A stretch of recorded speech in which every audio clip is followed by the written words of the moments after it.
Hi everybody, it's Alyce-Kay Ruckelshaus of Threshold of Hineni, and I know that I have not done any grief videos in quite a while. I just haven't felt like it. It's not that there isn't any grieving going on, there definitely is, but I think I went for about a month or more without doing really any videos, and then I had some designer team projects, so I did those. And really all that I've been able to get myself to do is crafting videos. And even that has been very hard to actually get myself to do. It's just been, I don't know. I have felt sometimes lethargic, sometimes just in pain. I've spent days pretty much in bed.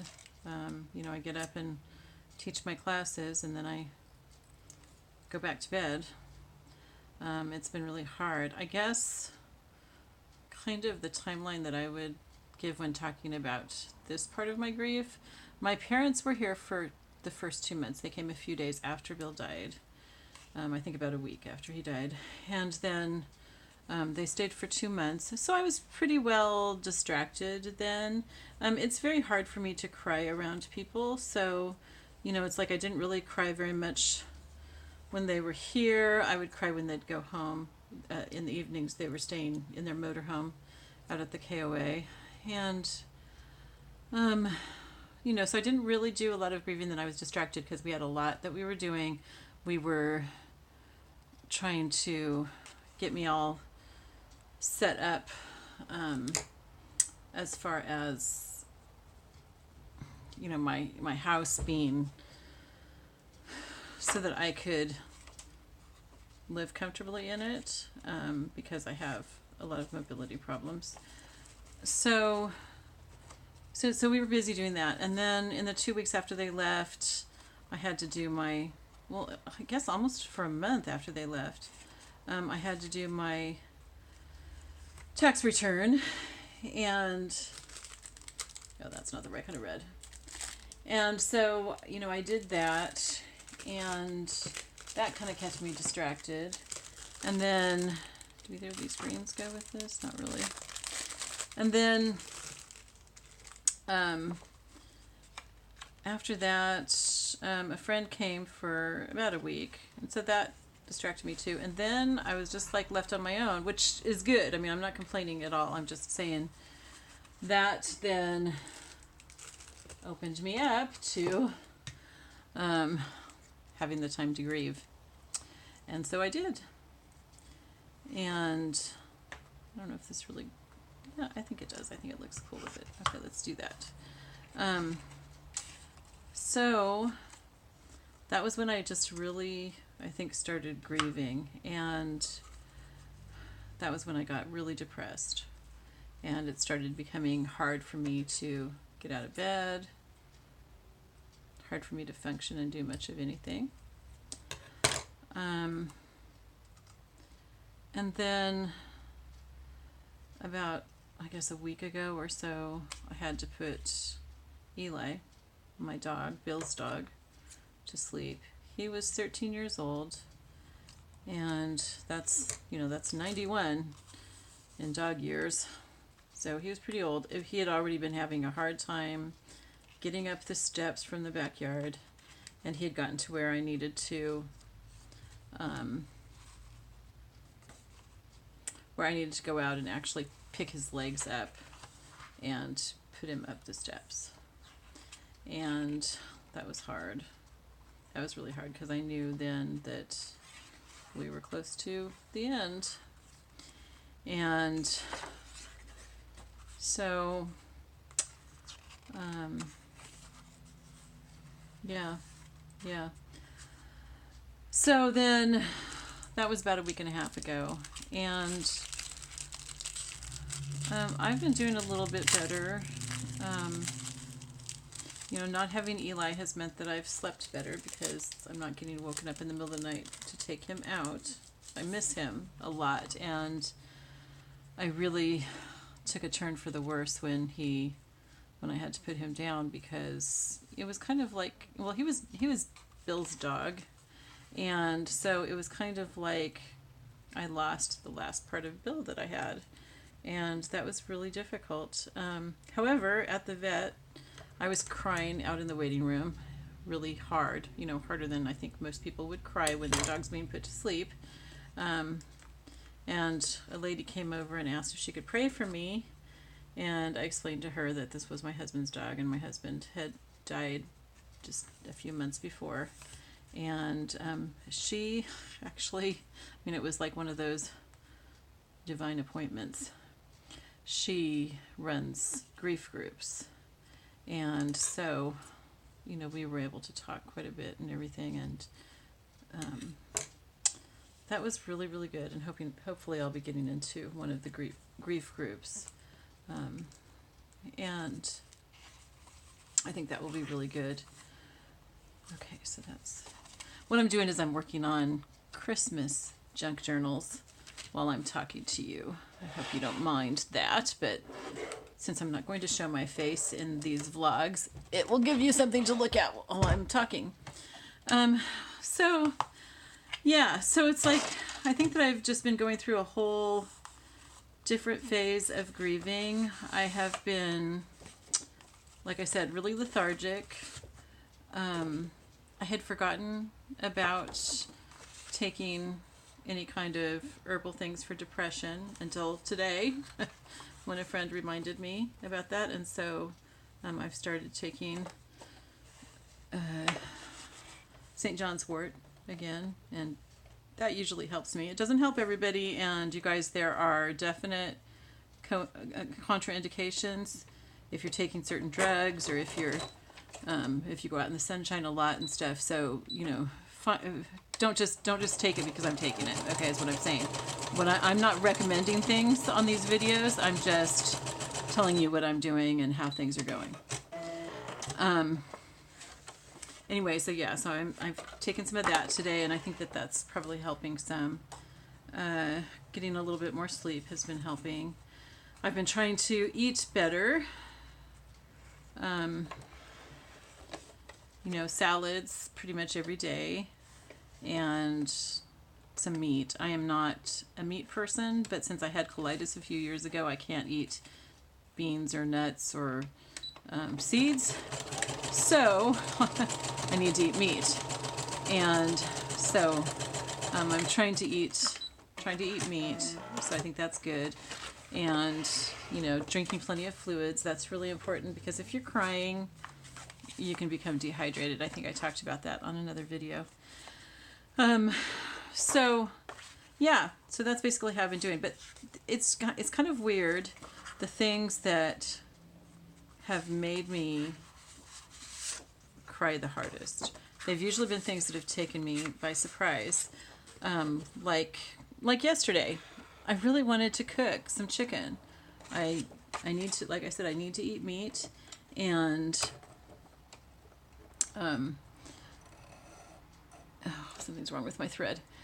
And so I was going to cook some chicken, and no big deal. I was just going to bake it in the oven, not do anything special to it or anything. But I thought I'd put some onions on it or something. I could not get myself to even cut up some onions.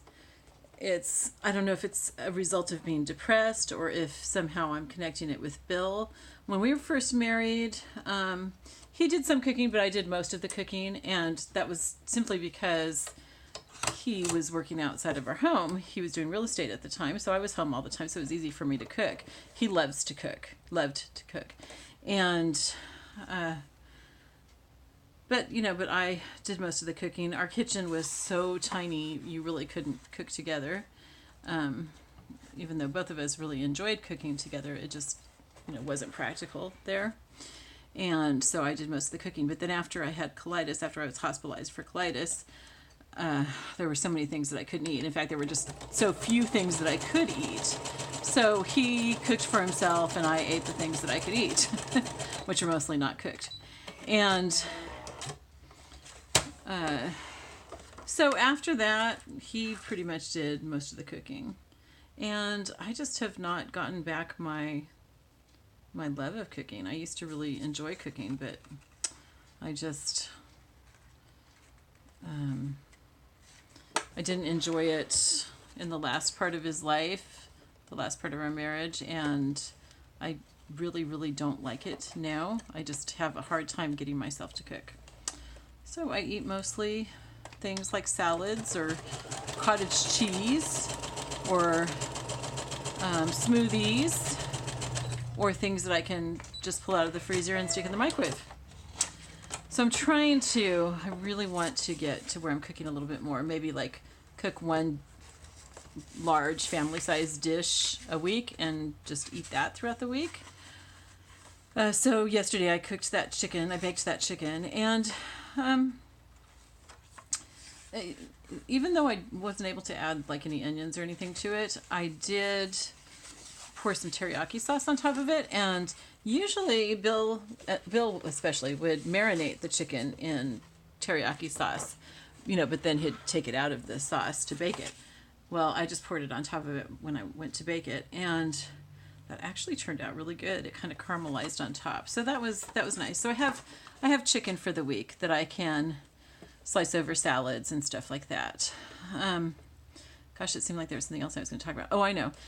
So I guess the biggest thing is that back in November, on November 9th, Facebook reminded me, because it sends you these reminders of your memories, it reminded me that November 9th, 5 years ago, was the first day that Bill and I met in person in Baltimore. He flew me out to Baltimore, and then I stayed at his house. And so that was like the first day that we met. So it was really special, and I had actually forgotten about the date. Just wasn't really thinking about it. And so when I saw the reminder come up, I had done really well the week before, but this just threw me into a major depression, and I spent most of last week in bed. So last week was not good, but this is a new week and I'm doing better. So I thought I would talk a little bit about some of my memories of Bill, because they're really special. He was really an amazing man. And we had just an amazing relationship. And so when he flew me out to Baltimore, for us to meet for the first time, and we lived after we got married on the Eastern Shore, which is the Eastern Shore of the Chesapeake Bay. So it's across the bay from Baltimore, but Baltimore is where the major airport is. And so I flew into Baltimore, and there was a layover partway there for like an hour, but I didn't want to lose my seat on the plane. I had flown on, this came in, done again. I had flown on Southwest, and they don't have assigned seating. So if I got up and left the plane during the layover, I would have lost my seat. And I had one of those bulkhead seatings where you have like lots of leg space. It was really nice. I did not want to lose that. So I stayed on the plane during the layover, and that was really fun because the flight attendants and the pilot, all came up to the front of the plane, and we just all sat around and talked, and it was really fun. And the pilot was telling funny stories and stuff, but they asked me why I was going to Baltimore, and I told them I'm going to meet the man that I'm going to marry in 3 weeks. And they were surprised that we had never met. And what had happened was we had decided, at Bill's suggestion, and I think this was really, really wise. I think it's one of the things that made our marriage successful. But we had decided to wait for quite a while to meet and to build our relationship without any physical stuff. Because, once you start kissing and everything, it's you don't talk as much. It's just a fact of life. And, we wanted to really build our relationship and have a strong marriage. And so we decided to forego meeting for a while. We sent each other pictures, and we eventually Skyped. So we saw, what the other person looked like. It wasn't like either of us was hiding how we looked or anything like that. And we saw each other's mannerisms and stuff. And so that was really cool. And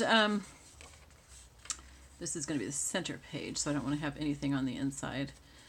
And so meeting each other was going to be a really big deal. And we had already planned that we were getting married, and at Bill's suggestion, I was bringing 2 big, huge suitcases, the biggest ones that I had, full of stuff to start moving in. So when we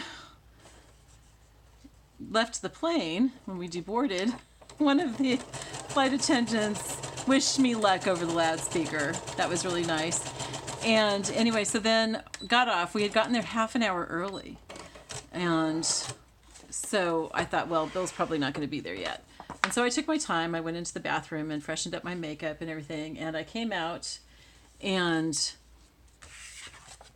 I went to the luggage area where we were planning to meet. And I saw him there. And I didn't think that he saw me come around the corner at first. So I just thought, well, I can kind of like look at him for a while. And you know, it's like getting used to seeing this person that you love, that you're already in love with, and getting used to seeing what they look like and everything. It's just kind of weird. But he had seen me. And so, but he just stood there, and I walked over to him, and he just took me into his arms, and he said hi, and he kissed me, really passionate kiss. And I don't really remember anything else in the airport. It was just really wonderful meeting him.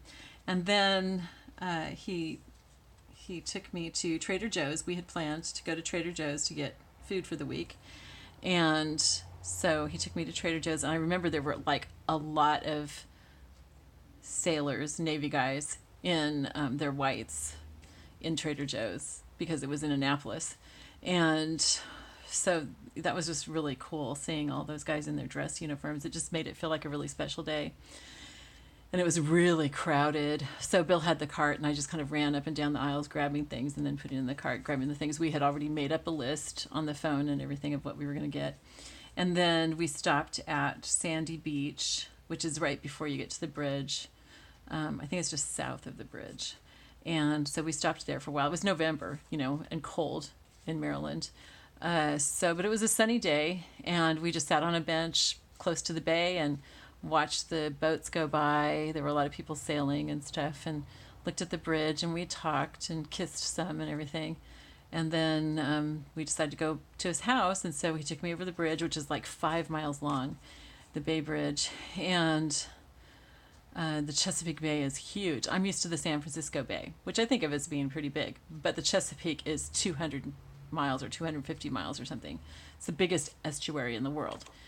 And so we went across that, and we drove up to Still Pond, which is like about an hour from Annapolis. And, then we just, I got to know his animals, Eli and Miss Pinky, his cat. And, we just spent the week getting to know each other. He took me to a lot of different places that were special to him, and a lot of which ended up being places that we said our vows at. And it was just a really, really special week. So last week I was kind of reliving those memories. The memories are happy, but not having him is really sad, and at times just takes my breath away. It's just hard to...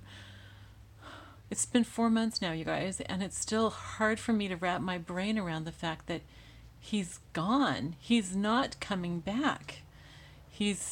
I'll never see him again this side of heaven, and when I see him in heaven, it's going to be different. We won't be married. And so, we're never going to be married again. It's just different, and it's so hard to get used to, so hard to accept. I don't think that I've come to the place of accepting it yet. And by accepting, I don't mean saying that it's okay. I don't think I'll ever be able to say that it's okay, but getting to the point of saying, yeah, this really is real. Even though I know in my head that it's real, my mind and my heart just still can't grasp it.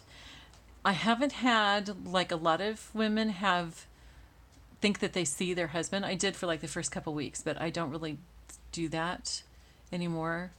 I saw a man the other day driving who looked a lot like Bill, but I didn't think for a moment that it was Bill. It was just like, wow, he looks a lot like Bill.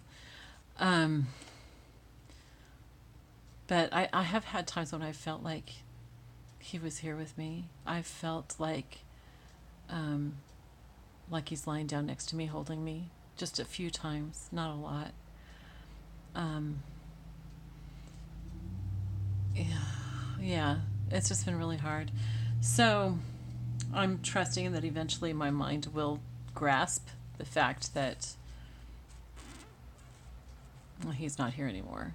I need to be able to do that to be able to move on, because in some ways, I guess in some ways I've accepted it, because like fixing up the house, I've done it the way that I want it. I haven't said, oh, this is how Bill would want it. I got curtains that were very feminine, almost transparent with roses embroidered on them, and pink stuff. And, you know, it's my house. I'm going to be the only one living here, so it should be how I want it to look. But yeah, I do sometimes feel kind of guilty because I'm decorating it so feminine,